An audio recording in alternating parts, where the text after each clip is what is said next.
ఆస్తి పన్ను వడ్డీపై 50% రాయితీని ప్రజలు సద్వినియోగపరుచుకోవాలని కమిషనర్ నజీర్ అన్నారు.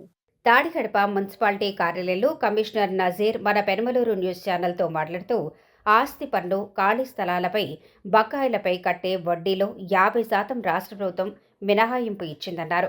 2026 మార్చి 31వ తేదీలోపు బకాయిలు మొత్తం ఒక్కసారిగా చెల్లించే వారికి మాత్రమే ఈ రాయితీ వర్తిస్తుందన్నారు. ఆస్తి పన్ను వడ్డీపై 50% రాయితీని ప్రజలు సద్వినియోగపరచుకోవాలని, పన్నులు చెల్లించేవారు ఆన్లైన్ మరియు పోరంకి మున్సిపల్ కార్యాలయం, తాడిగడప, కానూరు, యనమలకుదురు సచివాలయాల్లో కట్టవచ్చు అన్నారు.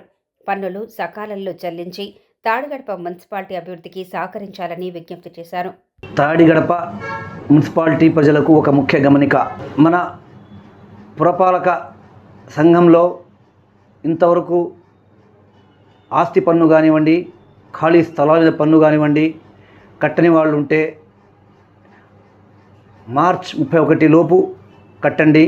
ఇటీవలే రాష్ట్ర ప్రభుత్వం ఈ ఆస్తి పన్ను మీద, ఖాళీ స్థలాల పన్ను మీద పడే వడ్డీ మీద 50% రాయితీ ప్రకటించింది. కాబట్టి ఈ సువర్ణ అవకాశాన్ని మన తాడిగడప పట్టణ ప్రజలు, మున్సిపాలిటీ ప్రజలు కూడా దీన్ని అర్థవంతంగా సద్వినియోగం చేసుకోండి. మరియు మున్సిపాలిటీ యొక్క అభివృద్ధికి పాటుపడండి.